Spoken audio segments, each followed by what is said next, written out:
नमस्कार बच्चों, मेरे YouTube चैनल पे आपका हार्दिक अभिनंदन व स्वागत है।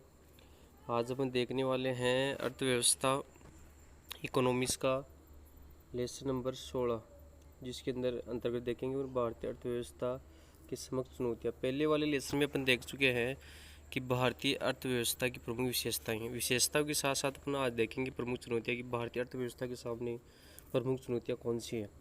तो इस लेसन में अपन चुनौतियों के बारे में देखेंगे। तो भारतीय अर्थव्यवस्था के सामने जो प्रमुख जो 3 चुनौतियां है, पहली आपकी मूल्य वृद्धि, गरीबी व बेरोजगारी। मूल्य वृद्धि का तात्पर्य जो होता है वो होता है मूल्य में वृद्धि होना। मतलब मान लीजिए अपन 5 रुपये का पेन खरीदा 2009 में, 5 रुपये का पेन खरीद रहे थे, तो वही पेन अगर मान लीजिए 2010 में 10 रुपये हो जाता है, तो मतलब मूल्य वृद्धि हो रही है। गरीबी का तात्पर्य क्या होता है कि व्यक्ति अपनी मूलभूत आवश्यकता की अगर पूर्ति नहीं कर पाता है तो वो आपकी क्या कहलाती है, गरीबी। बात करें बेरोजगारी की, बेरोजगारी का मतलब क्या होता है, शिक्षित हो फिर भी रोजगार नहीं मिले, वो आपकी क्या कहलाती है, बेरोजगारी।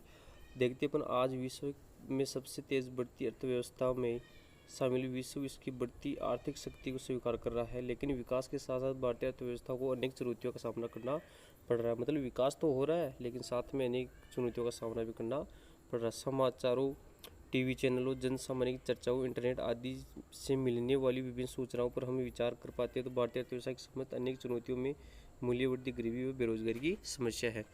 इस लेसन में अपन 3 समस्याएं देखेंगे केवल। आगे देखो, मूल्य वृद्धि देखेंगे, गरीबी देखेंगे और बेरोजगारी देखेंगे। तीनों के बारे में अपन क्या देखेंगे, विस्तार से देखेंगे।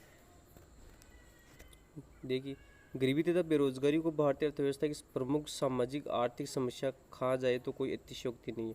मतलब जो गरीबी है और बेरोजगारी, ये 2 ऐसी समस्याएं हैं जो भारत के समाज से जुड़ी हुई है। समाज से जुड़ी हुई मतलब समाज भी इसके लिए क्या है, जिम्मेदार है। इन समस्याओं के कारण न केवल अर्थव्यवस्था को नकारात्मक स्थिति का सामना करना पड़ता है, तो समाज को ही अनेक हानियां वहन करनी पड़ती है। अपन विस्तार से देखेंगे जब पता चलेगा कि सामाजिक कारण किस प्रकार से जिम्मेदार है। अनेक संबंध में हमारी सामान्य समझ व ज्ञान व्यापक बनाने की दृष्टि से इसका अर्थ स्वरूप कारण परिणाम रोकने के उपाय प्रारंभिक जानकारियाँ आवश्यक है। सबसे पहले देखते हैं अपन मूल्य वर्धी या मुद्रास्फीति। हम अपना आवश्यकता की पूर्ति करने के लिए, जीवन में आनंद बनाने के लिए बाजार में अनेक प्रकार की वस्तुएं सेवाओं का क्रय करते हैं। मतलब अनेक प्रकार की सेवाओं का क्रय का मतलब होता है खरीदना। आपने भी चाहा निश्चित ही कपड़े, खिलौने, जूते, चप्पल, मिठाइयाँ, आइसक्रीम आदि खरीदे होंगे या अपने परिजनों को परिवार की आवश्यकता वस्तु खरीदने देखा होगा। मतलब ये वस्तुएं खरीदते हैं जी, वस्तुएं खरीदते हैं तो अपन देखते हैं कि सामान्यतः अपन को अधिक मूल्य या अधिक कीमत अदा करनी पड़ती है। देखो, अधिकांश वस्तुओं के लिए हम पिछले वर्ष की तुलना में अधिक कीमत अदा करते हैं, तो इन कीमतों की परिदृश्य को क्या किसे कहा जाता है, मूल्य वृद्धि। मतलब कीमत स्तर में वृद्धि होना या महंगाई होना, एक तरीके से अपन क्या बोल सकते हैं, वृद्धि बोल सकते हैं या मुद्रास्फीति बोल सकते हैं। शब्दावली में मूल्य वृद्धि या मुद्रास्फीति का प्रयोग किया जाता है।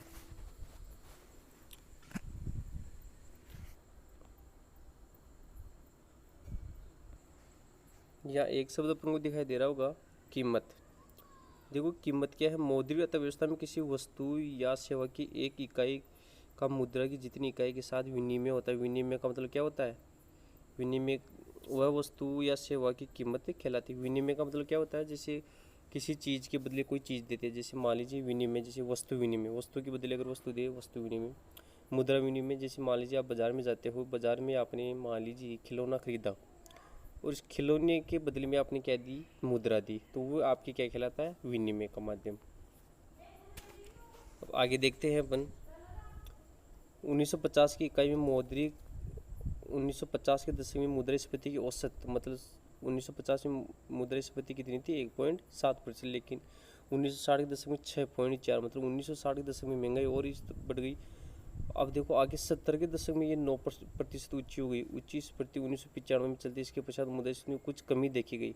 2001-2012 के अंदर ये क्या हो गई, 4.7 हो गई। देखो, मुद्रास्फीति मैं आपको बता दूं, यहाँ मुद्रास्फीति महंगाई का तात्पर्य एक वस्तु में महंगाई हो वो महंगाई नहीं कहलाती है। अगर वस्तु समूह के अंदर महंगाई होती है तो वो मुद्रास्फीति कहलाती है। वस्तु समूह का मतलब क्या हो गया यहाँ, जैसे मान लीजिए अपनी रसोई है, रसोई के अंदर मान लीजिए अपन काम में लेते हैं, जैसे तेल लेते हैं, मिर्ची लेते हैं, ये सभी वस्तुएं लेते हैं, हल्दी लेते हैं। तो इन सभी के अंदर अगर महंगाई होती है तो वो आपके क्या खिलाएगी, मुद्रास्फीति। एक वस्तु महंगी हो जाए, मान लीजिए चीनी महंगी हो जाए तो मुद्रास्फीति नहीं खिलाएगी। वस्तु समूह के अंदर अगर वृद्धि होती है वो अभी क्या कहलाती है, वस्तु मुद्रास्फीति। जैसे मान लीजिए इलेक्ट्रॉनिक्स कोई सामान है, फ्रिज है, टीवी है, रेडियो है, ये सभी अगर महंगाई हो जाए तो मुद्रास्फीति खिलाएगी। मुद्रास्फीति से हानियाँ क्या होती है, अब जाहिर सी बात है महंगाई है तो हानि जरूर होगी। हानि क्या होगी, लोग वस्तुएं नहीं खरीदेंगे, वस्तुएं नहीं खरीदेंगे तो आपके उत्पादन नहीं होगा, उत्पादन नहीं होगा तो आपकी अर्थव्यवस्था क्या हो जाएगी, कम हो जाएगी। राष्ट्रीय आय, प्रति व्यक्ति आय, इनमें क्या हो जाएगी, कमी हो जाएगी। देखो क्या कमी आएगी, मैंने हानि बताई कि लोग वस्तुएं क्या खरीदेंगे, कम खरीदेंगे। देखो मैं बता रहा हूँ, इंपॉर्टेंट बता रहा हूँ। मुद्रास्फीति के कारण मुद्रा में निश्चित मात्रा के पूर्व का मतलब पहले की वर्षों की तुलना में कम मात्रा में वस्तुएं सेवाएं खरीदी जा सकेगी। लगातार बढ़ती मुद्रास्फीति तेजी से गिरता है, मतलब मूल्य भी क्या होता है, तेजी से गिरता है। लोग वस्तुओं को क्या करते हैं, कम खरीदते हैं। आगे देखो, मुद्रा के मूल्य का तात्पर्य मुद्रा की क्रय शक्ति से। मुद्रा की क्रय शक्ति मतलब खरीदना, जो कि मुद्रा द्वारा वस्तुओं सेवाओं को क्रय करने की क्षमता को बताता है। मतलब मुद्रा क्रय शक्ति मतलब कितने रुपए हैं, कितनी वस्तु खरीद सकते हैं। मुद्रास्फीति के कारण निश्चित वेतन मजदूरी प्राप्त करने वाला वर्ग को हानि होती है। इस वर्ग को अनेक समान कार्यों एवं सेवाओं के लिए प्राप्त समान राशि की मुद्रा का मूल्य कम हो जाता है। मुद्रास्फीति के अन्यायपूर्ण माना जाता है। मतलब जो मजदूर लोग होते हैं उनको इस प्रकार की क्या होती है, हानियाँ ज़्यादा होती है। मुद्रास्फीति को अन्यायपूर्ण माना जाता है क्योंकि इसमें बचतकर्ता की बचत का मूल्य गिरता है। ऋणी मुद्रास्फीति का लाभ होता है क्योंकि उससे कम मूल्य वाली वस्तुओं का वापसी चुकानी होती है। आगे देखो इम्पोर्टेंट पॉइंट जो अपन बात करते हैं उसकी मैं आपको बता दूं। मुद्रास्फीति का मांग प्रेरित व लागत प्रेरित का स्वरूप, इसको समझना इम्पोर्टेंट है। मुद्रास्फीति को कौन निर्धारित करता था, मुद्रास्फीति के क्या कारण है, ये कभी कम तो कभी ज़्यादा क्यों होती है, इस सभी प्रश्नों के उत्तर जानने के लिए समग्र मांग व समग्र पूर्ति की अवधारणा, मूल्य वृद्धि की मांग प्रेरित व लागत प्रेरित स्वरूप को समझना आवश्यक है। एक देश की उत्पादन अंतिम वस्तुओं सेवाओं को प्रत्यक्ष व्यय, देखो आप, प्रत्यक्ष व्यय का योग समग्र मांग कहलाता है। समग्र मांग का स्तर उपभोग हेतु मांग, निवेश हेतु वस्तुओं की मांग, सरकार द्वारा वस्तुओं के क्रय, विदेशी क्षेत्र, विश्व निर्यात का योग, समग्र पूर्ति तात्पर्य उत्पादन की उस मात्रा से जिससे अर्थव्यवस्था दिए गए संसाधन उपलब्ध तकनीकी उपलब्ध कर सकती है। कहने का तात्पर्य क्या है, सामान्य भाषा में समझो आप, समग्र मांग और समग्र पूर्ति का सिद्धांत क्या होता है। समग्र मांग का मतलब क्या होता है, अगर वस्तुओं की मांग अधिक होती है, वस्तुओं की मांग क्या होती है, अधिक। मान लीजिए वस्तुओं की मांग ज़्यादा होगी, जब ज़्यादा मांग होगी तो ऑटोमेटिक आपकी क्या हो जाएगी, महंगाई होगी। जैसे मान लीजिए वस्तुएं है पाँच पेन है, खरीदने वाली 10 है, तो 5 ही पेन है, मांग ज़्यादा हो रही है पेनों की तो महंगाई होगी आपकी, ठीक है। इसी प्रकार से अर्थव्यवस्था समग्र मांग तथा पूर्ति का क्या होता है, पूर्ति का भी समझो। मान लीजिए मांग हो रही है 5 की और मांग रहे हैं 10, तो मांग ज़्यादा हो रही है तो भी आपकी महंगाई होती है। और पूर्ति नहीं होती है, आपकी पूर्ति नहीं हो पाती है तो आपकी क्या होती है, महंगाई होती है। मांग ज़्यादा है तो महंगाई, पूर्ति नहीं हो पाती है तो आपकी क्या होती है, महंगाई होती है।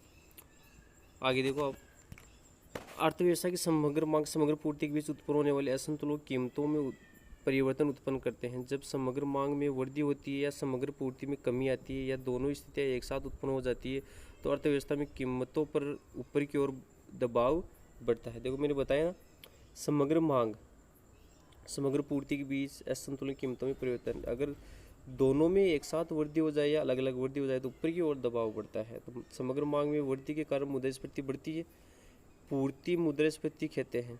लागतों में वृद्धि के कारण समग्र पूर्ति में गिरावट से जो मुद्रास्फीति उत्पन्न होती है उसे लागत प्रेरित मुद्रास्फीति कहते हैं। अब देखो मुद्रास्फीति के कारण, देखो मुद्रास्फीति के कारण, अब देखो मुद्रास्फीति के कारण देखते हैं। सबसे पहला जो इम्पोर्टेंट कारण, मुद्रा की पूर्ति में तेजी से वृद्धि। मुद्रा की पूर्ति में तेजी से वृद्धि का तात्पर्य क्या है, अगर किसी व्यक्ति के पास, मेरी प्यारे बच्चों समझना, अगर किसी व्यक्ति के पास पैसे ज़्यादा होते हैं मुद्रा की पूर्ति का मतलब अगर किसी व्यक्ति के पास या देश के पास पैसे ज़्यादा होते हैं तो वो हमेशा जो कम वस्तुएं होती है उनके पीछे दौड़ता है। अब आपने पहले देखा ही था कि उत्पादन कम होगा, मांग ज़्यादा होगी तो आपकी क्या होगी, महंगाई होगी। तो पैसे ज़्यादा है तो लोग वस्तुओं को क्या करेंगे, ज़्यादा खरीदेंगे, और ऐसी वस्तुओं को ज़्यादा खरीदेंगे जो वस्तुएं आपकी क्या हो, कम उत्पादन हो और उनकी मांग क्या हो, ज़्यादा।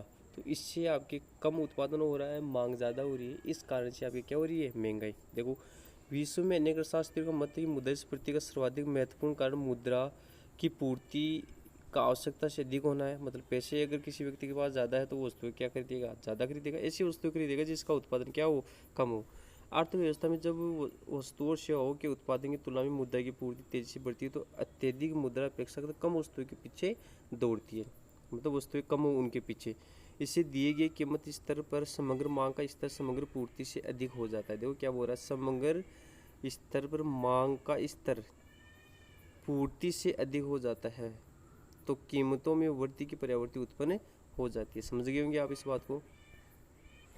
अब देखो उसके बाद में क्या है, दूसरा औद्योगिक तथा कृषिगत उत्पादन में धीमी वृद्धि। अब उद्योगों के अंदर अगर मान लीजिए किसी चीज़ का उत्पादन नहीं हो रहा है, मान लीजिए उद्योगों के अंदर चीनी का उत्पादन ही नहीं हो रहा है, तो उत्पादन नहीं हो रहा तो मांग तो ज़्यादा होगी चीनी की। उत्पादन नहीं हो रहा तो चीनी की मांग क्या होगी, ज़्यादा होगी, और मांग ज़्यादा हो रही तो आपकी ऑटोमेटिक आपकी क्या होगी, महंगाई। और महंगाई को तो क्या बोलते हैं, मुद्रास्फीति बोलते हैं। दूसरी समझो, मान लीजिए उद्योगों के अंदर सीमेंट नहीं बन रही, सीमेंट उद्योग है, उस सीमेंट उद्योग के अंदर अगर मान लीजिए सीमेंट नहीं बन रही है, सीमेंट नहीं बनी तो सीमेंट की मांग क्या होगी, ज़्यादा होगी, ज़्यादा होगी तो महंगाई होगी। ठीक है, महंगाई है तो कोई तो क्या बोलते हैं, मुद्रास्फीति। वो स्वतंत्रता के पश्चात अधिकांश वर्षों में भारत के औद्योगिक विकास की दर अपेक्षा दर कम रही। 1965 से 1985 के मध्य तो उद्योगों निष्पादन बहुत निराजक रहा। अनेक कारणों से औद्योगिक उत्पादन में मांग में लगातार वृद्धि होती रही, लेकिन उद्योग इस मांग को संतुष्ट करने में क्या रहे, देख ऐसा देखो बोल रहा है ना, ये मांग तो अधिक होती रही लेकिन इसमें क्या रहा, असफल रहा। औद्योगिक क्षेत्र में मांग में अधिकता की कीमतों में क्या हुई, तेजी से वृद्धि बढ़ाया। अनेक सुधारों क्रांतियों के बावजूद भारतीय कृषि की उत्पादकता में बहुत नीचे रही। इस कारण भारतीय कृषिगत उत्पादन मांग को संतुष्ट करने में असफल रहा। ऐसी स्थिति में कृषि उत्पादों की उच्च मांग इनकी कीमतों में लगातार तेजी से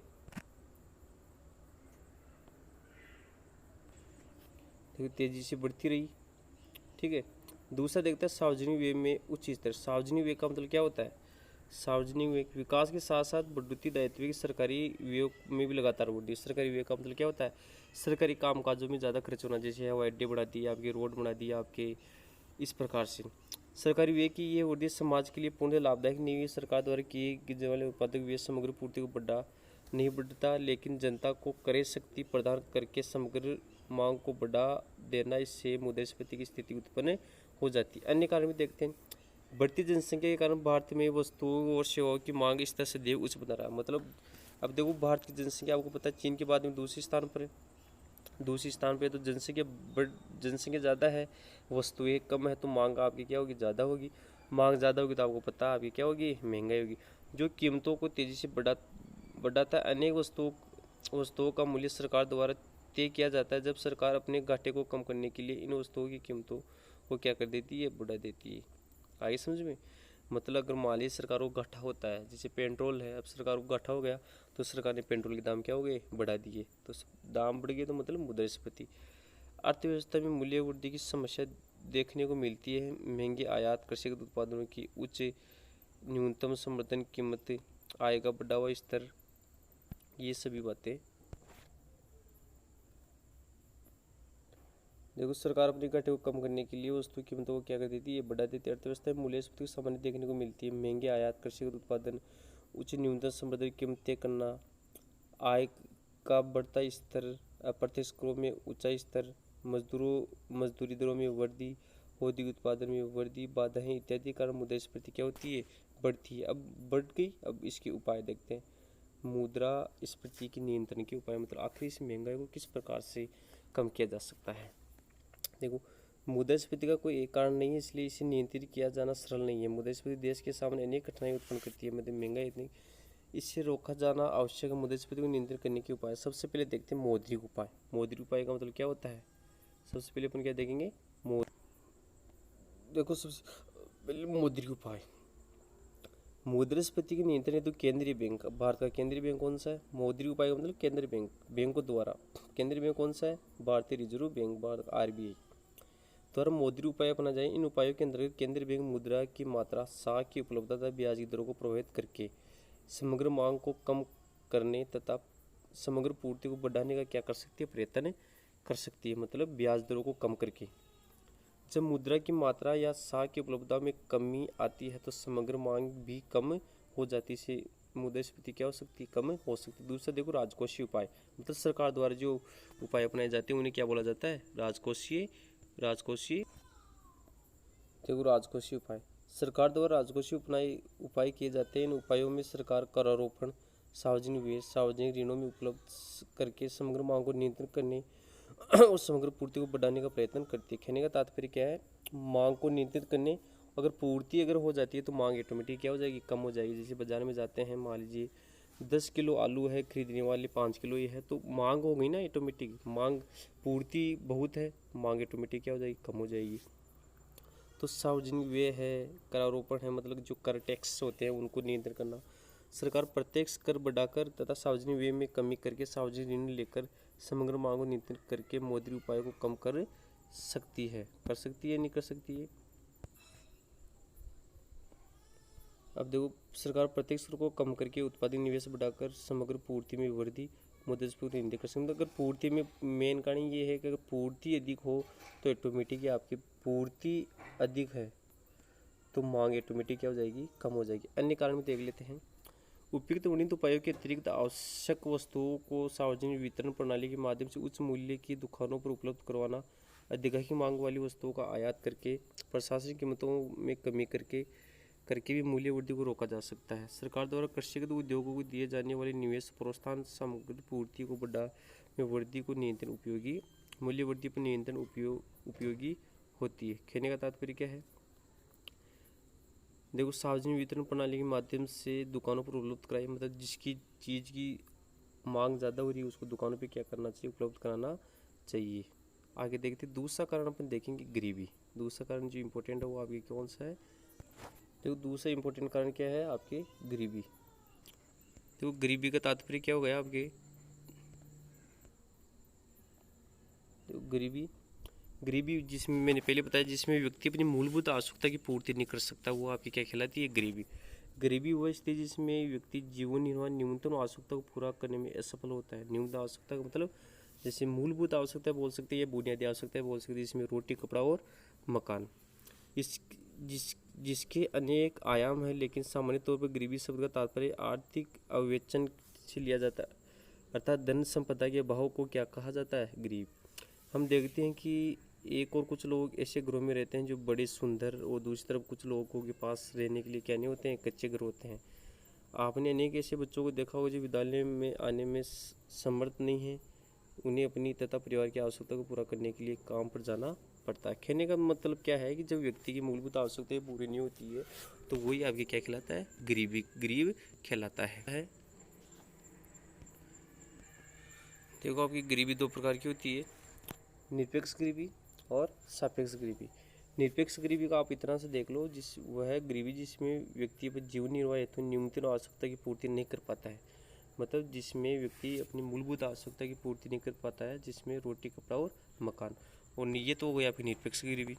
और अब देखो सापेक्ष गरीबी, समाज राष्ट्र के विभिन्न वर्गों के बीच आय, धनी या उपभोग व्यय के वितरण में सापेक्ष असमानता का माप सापेक्ष गरीबी कहलाता है। ये विचार विकसित राष्ट्रों में अपेक्षा अधिक होता है।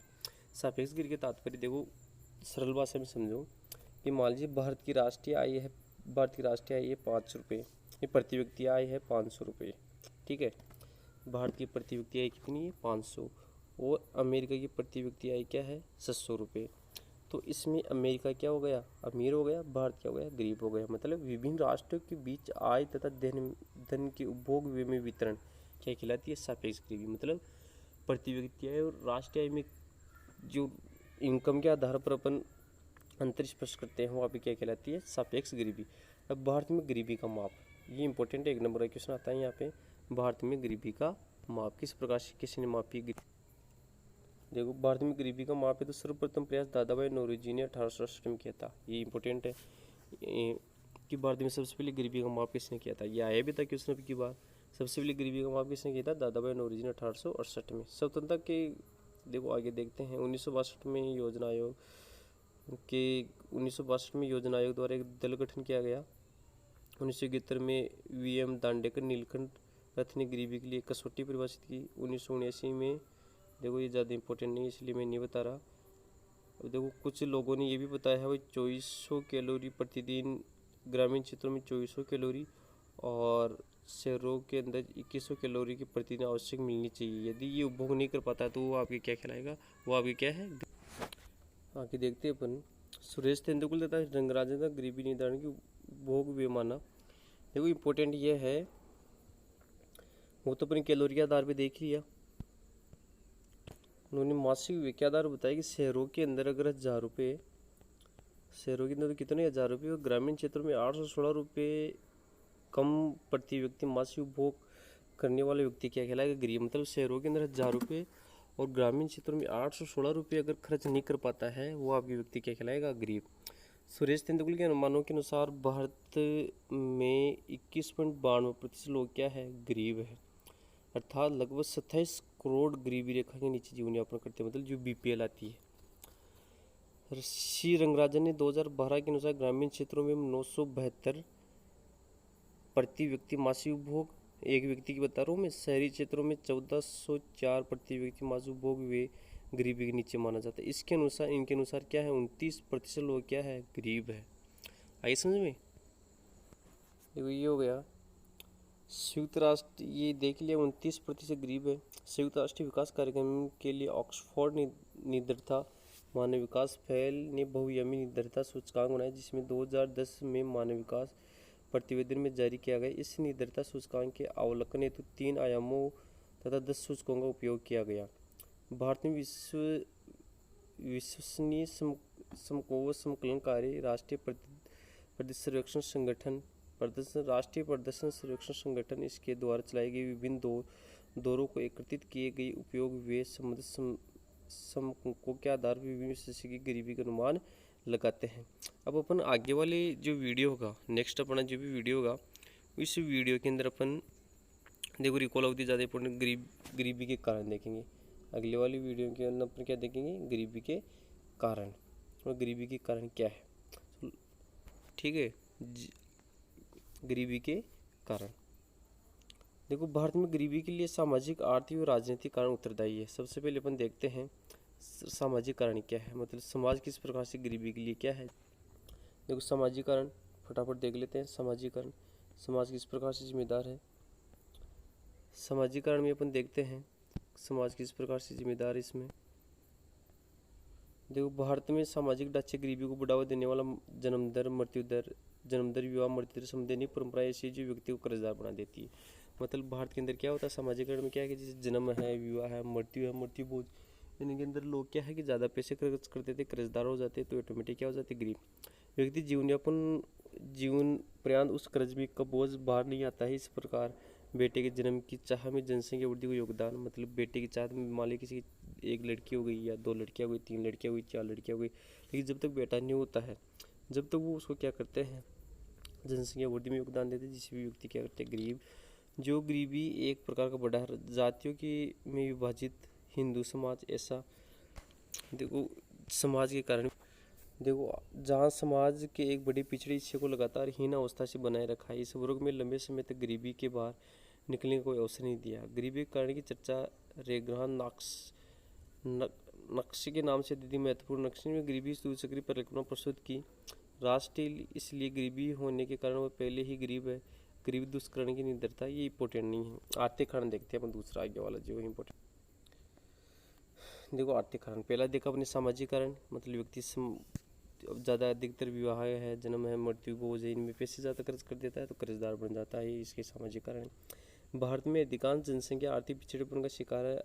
आर्थिक पिछड़ेपन की स्थिति में लोग शिक्षा तथा स्वास्थ्य से निवेश नहीं कर पाते हैं। लोग क्या होते हैं? पैसा नहीं होता तो वो लोग क्या नहीं कर पाते? शिक्षा और स्वास्थ्य के अंदर निवेश, मतलब पैसे खर्च नहीं कर पाते हैं, जिससे उनकी गुणवत्ता में निम्न बनी रहती है, मतलब कम बनी रहती है। निम्न गुणवत्ता के कारण उन्हें कम आय प्राप्त होती है, मतलब लोग योग्य नहीं है, योग्य नहीं होने के कारण उनको पैसा कम प्राप्त होता है। ये गरीबी दूर करने से बाहर नहीं आ पाते। स्वतंत्रता के पहले अधिकांश भारतीय कृषक कृषि पर निर्भर थे। इनके संसाधन आधार बहुत कमजोर था। निवेश की कमी के कारण कृषिगत उत्पादन निम्न बनी रही, मतलब निवेश नहीं कर पाए, कृषि नहीं कर पाए, इसलिए उत्पादन ज़्यादा नहीं हो पाया।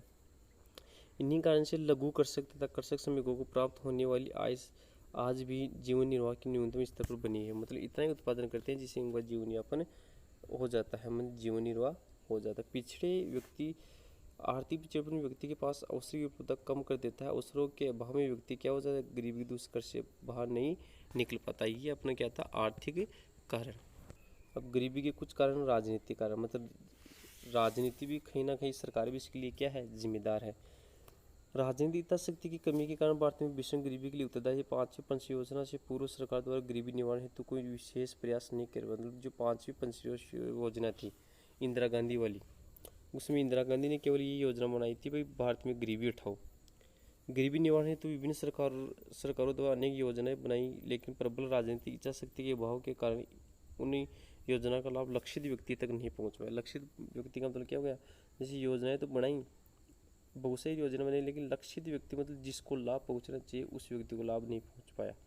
अपन भी देखते हैं कि आज जो बीपीएल के अंदर जिस व्यक्ति को बीपीएल में होना चाहिए वो व्यक्ति बीपीएल में नहीं है, और जिसको जो होना चाहिए वो नहीं है, जो नहीं होना चाहिए वो व्यक्ति क्या है, बीपीएल में है।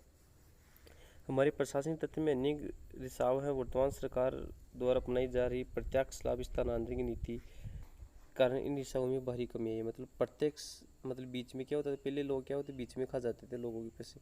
अब डायरेक्ट खाते के अंदर जो लाभ पहुंचा रहा है, इस कारण से आपकी थोड़ी बहुत क्या है, ये कमी है। ये अन्य कारण देखते हैं, अन्य कारण क्या है। अन्य कारण क्या है, भारत में भयंकर गरीबी के लिए शिक्षा का निम्न स्तर, उद्यमी प्रभाव, रोजगार परक व्यवसाय शिक्षा का अभाव, कमजोर आधारभूत संरचना, पूंजी निर्माण का अभाव, स्वास्थ्य सेवा की अनुपलब्धता उत्तरदायी है। मतलब ये सभी क्या है, उत्तरदायी। इन देशों में उत्पादक तथा आय का स्तर निम्न बना रहता है। मतलब ये मान लीजिए शिक्षा का स्तर निम्न होगा, उद्यमी प्रवृत्ति का अभाव होगा, रोजगार नहीं होगा, व्यवसाय शिक्षा नहीं होगी, और आधारभूत पूंजी नहीं होगी, स्वास्थ्य सेवाएं नहीं होगा। इस कारण से ये देश ऑटोमेटिक क्या हो जाएंगे, आय का स्तर क्या हो जाएगा, निम्न हो जाएगा, जो गरीबी का बड़ा कारण है। गरीबी की आत्मविश्वास में कमी होती है